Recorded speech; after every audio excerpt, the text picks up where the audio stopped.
I hitchhiked from Shropshire in a truck owned by GK and Sankey, a company that made car parts and stuff. But me and this truck driver had driven, so we arrived in the Holloway Road, and I said, so where are we? He says, London.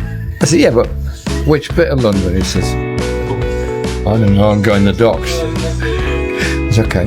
He was driving straight on down Holloway Road, St Paul's Road and down to the docks. Okay. I look out the window, saw the name Ronald's Road. That's an unusual name for a road. I said, drop me here. He said, why? I said, I fancy that road. Are you sure? Oh, yes, we're fine. So I got out there, and here I am. And here you are today. It's funny. I could have got out in Hackney.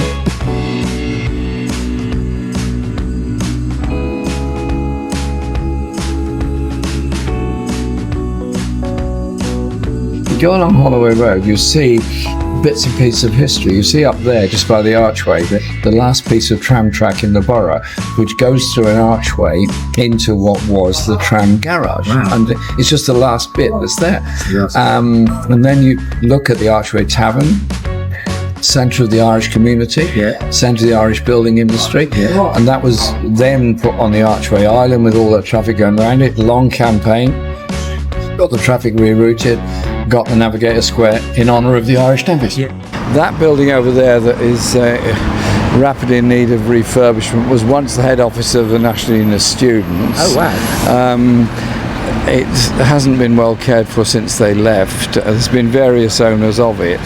I am very keen it not to be demolished and be refurbished. I think it's got a fine aspect to it. It's got a very nice arts and craft feel to it, hasn't it? It's a nice building. It just needs some intelligent improvement and development to it, and can happen. You see, it's quite a nice bit of graffiti over there. It says, "One love, love light." Nice.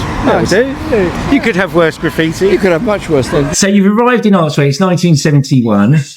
God blimey, that was a year to arrive here. Arsenal won the double then, right? Exactly, I remember it. Is that what made you an Arsenal supporter? Arsenal. I just remember the match was in the evening, from about 4:00 in the afternoon.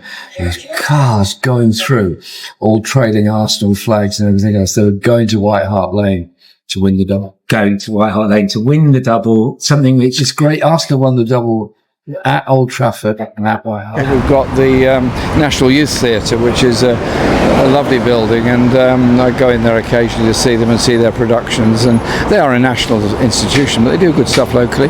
Then just up here on the right, we've got the former Royal Northern Hospital, which was developed in the 19th century, and then at the end of the First World War, I'll show you where it is, there was a public appeal for a memorial to the First World War, and the people of the north of the borough decided that the best memory, we'll walk over and I'll show you, it's only just here, was to develop a casualty unit for the hospital in memory of the soldiers that died in the First World War.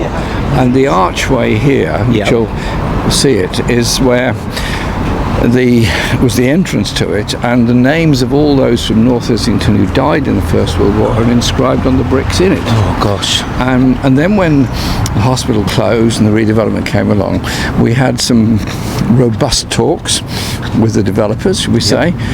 We kept and defended that.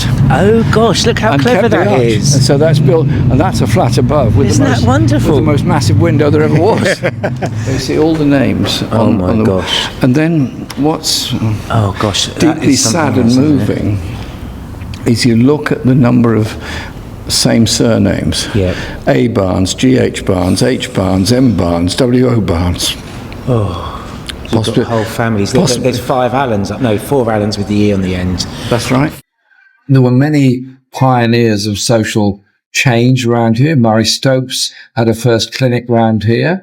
Manor Garden Centre, which was set up as a centre for working class women's health, and is still there as a charity-run health centre.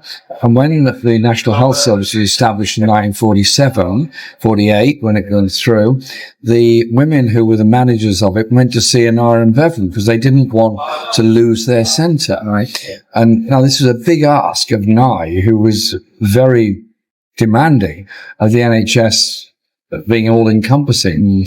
So he goes in there. These women knew how to get around here. They said, Mr. Bevan, you understand our centre is modelled on the South Wales Miners Welfare Centres. Oh, brilliant. Brilliant. And he had him. Brilliant. And he said, oh, really? Really? So they then talked him through it. And they said, look, we support the NHS. We want the NHS. But we also want the chance to do innovative things that the NHS is not doing or not going to do, such as nursing, nursery care, nursery places for kids, and a women's health centre as well. And to his credit, and I remember said, okay, you stay as you are, but we will invest NHS services into the centre. And later on, that place became and still is, a centre for many, many voluntary organisations, including mental health sources and things like this. And it's been a place for innovative healthcare. And there's also a postcard around about the militancy of women in the area. And it's got a postcard of a banner saying, North Islington women demand the right to vote. Wow. And it's something like, from the land of never, never, we will get the vote forever. Got over there, beautiful library, Carnegie Library. Oh, wow. And that's North Islington Library. Then behind it, look at that. What do you think that building is for? Well, is that not the Beaux Arts building? It is Have I now. pronounced that right? What was it then? What was it? Well, originally it was the National Savings. National Savings Bank? It was set up here as a centre for national savings in 1912, I think it was. And then when I first became the MP around here, there was a whole issue about smoke coming out of this building, and people in Windsor Road said, Jeremy, what can you do about all this smoke? I said, what smoke? They said there's smoke coming out of the building behind her. So I made inquiries, and it was then the centre of, you remember Yellow Pages, telephone directories? Yeah. Well, they weren't very good at delivering Yellow Pages, so the ones they didn't deliver, they used to burn. Hundreds of yellow pages. So these yellow pages all literally going up in smoke. Islington didn't want the Carnegie Library to begin, because they were a load of mean so-and-sos around the council. They said, well, it's all very well been given a library, but we're going to have to put books in it. Oh, no. Shocking. And we're going to have to run it. We're going to have to pay staff to work there. What? They've been given libraries. Come on, guys. I would love to see the council minutes from Come on, guys, you've been given a building here. Take it. And down there on the left is the Manor Garden Centre, which I was talking about earlier. I mean, one of the sad things is we are now in a world where this kind of philanthropy, where people, libraries are the cornerstone of a civilization, surely. I mean, if they, go back to Alexandria, but to support our libraries nowadays, most of the libraries in many of the North London boroughs are run by friends groups. They don't get the funding they need. Not here. Not here? Tell me about that. We've kept every library in North Islington. We've kept them all staffed. We've kept them all open. They're not open 7 days a week, which I would like, but they're open a lot. We've kept them all. We haven't closed any libraries, and that's a credit to our council. And we've got a new library which we opened in replacement of the John Barnes Library on Camden Road. Yeah. And that library is called the Cat and Mouse Library. Nice. The Cat and Mouse Library because it's next to the site of HMP Holloway. Cat and Mouse Act. Yep. Suffragettes suffered from it, so we thought we called it the Cat and Mouse Library. And so everybody said, why is it called Cat and Mouse Library? Great story. I love that. Now let's talk, since you bring up the Holloway prison, and this is a massive development in the area, may I ask you for your views? The government tried to sell it very quickly. Islington, to their credit, intervened early on by trying to set up a planning brief which required social housing to be included in the development plan, and a very high proportion of it. Eventually, a combination of the Greater London Authority and Peabody took it over, bought the site, and developed into housing now. Personally, I wish it had been bought entirely by the GLA or handed over in its entirety to Islington, so it could have become more 100% social housing. It's being developed now. It is fairly densely populated. After a lot of pressure, we've got a women's centre put in there as part of it. There are arguments it could be bigger, and there's a number of local women's organisations that are being considered to take over the running of this women's centre, which would be a women's mental health space as well as a support for women who've come out of the prison system. And so it is a big development. It will get us several hundred more social housing units, which we absolutely need in this borough. Radio was quite big around here, hence the Sobel. The Michael Sobel Centre was donated by Michael Sobel, who was a very innovative radio engineer. Very innovative radio in the 60s called the Sobel World Ranger. Very advanced stuff. Now, I'm going to ask you to take me back to 1983 and that general election. Thanks. 83, your first time you stood as an MP. We'd had the right to buy come in I think it was 81, the right to buy, wasn't it? Thatcher went round in 1979 with a very generous offer to people of selling £10 notes for a fiver. Exactly. Give you a huge discount in your council home. And far from dealing with the housing crisis, it just made it worse. Right to buy. Thank you. Thank you.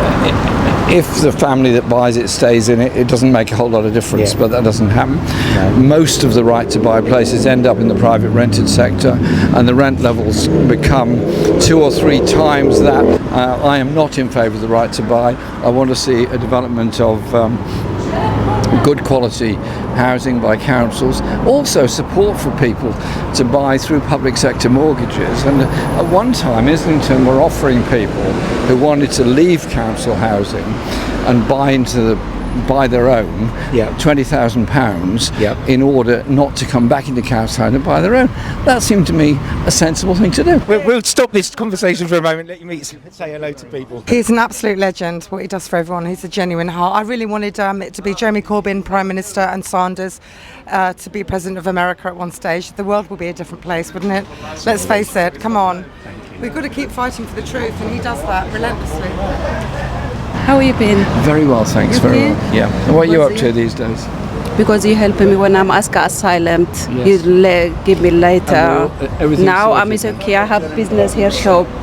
I'm came here 7 years ago, was that? 7 years ago, yeah. You came here as an asylum seeker. Yeah. You've been through hell and high water and worse, and you eventually got your papers because of your determination. And here you are now, running a business, developing the community, helping people, and you're looking so well on it. Thank you. Thank you so much. Thank you for choosing to come here. Thank you, I pray for you. God bless you. My support is always there for you. Right, we'll be very, very quick. Okay, so very quickly, this was the Red Rose Tandoori. See the sign up there. This was one of the first tandoori restaurants on Holloway Road, and it was opened by Abdul Chowdhury and his family. I know Abdul Chowdhury very well, and it's a very famous restaurant. And he sold food for the Darkness to play because they played locally. Loved his food. So he ended up sending food from his restaurant all around the place for Darkness. Isn't that amazing? The rock and roll bands from Suffolk, the Darkness, probably took up your recommendation, if you don't mind me saying. What's your favourite food here? What's your favourite dish here? What would you eat? Vegetable biryani. Vegetable biryani. So that, you've heard it here first, the vegetable biryani at the Red Rose Tandoori, one of the first ones in Holloway, and it is absolutely banging. I've tried it, it's very nice. So we're at St John's Upper Holloway. Yeah, St John's Upper Holloway is a church that was built at the same time as the House of Commons was rebuilt in the 19th century. Same architect, same interior. Pugin. So it's got the interior of the house. Well, behind it, where the I suppose it must have been where the vicar lived. It used to be NHS buildings. It was That's right. Camden and Islington's Community Health Services. Yeah, they were physiotherapy centre. And what is it now? I don't know. Oh my God, not another hotel. It's a hotel. I didn't know that. It was where community physiotherapists were based. Here we are outside the Whittington Hospital on Magdala Avenue. The Whittington's quite an interesting building because it was developed in 3 phases. There was a Victorian wing, 70s wing. Yeah, there was a smallpox hospital originally because this was seen to be clean air outside London when it was first built. And before that, of course, was open space and so on here, and this was built because it was cleaner, and this area was all market gardens around here in those days. And then the hospital was gradually grew and developed much more, and it is a very, very important local hospital. It's always been under threat because it's a medium-sized district general hospital, so it's always got the big beasts wanting to eat it up. And I've always supported and defended the Whittington, and when the casualty unit. The A&E was threatened with closure in 2008. We found out about that. Your paper did an amazing job campaigning on it and exposing the nonsense that was going on. And 2 years later, we finally won it after 5,000 of us marched along the Holloway Road. And it's still here. I mean, scores of your constituencies' lives have started here. Absolutely. It's got a very famous Labour ward, hasn't it? All born here. Great maternity service here, and hopefully the maternity service will expand, particularly into premature babies unit. We're getting a decision on that pretty soon. I'm looking forward to it. I'm in good touch with the hospital all the time. I meet the management every few months. I meet the workers very often, and it's a very important hospital. And this next week I'll be here supporting the junior doctors. All the staff kind of know each other. The community know it as well. It's like the perfect setting. Let's keep it as it is. It's a great hospital.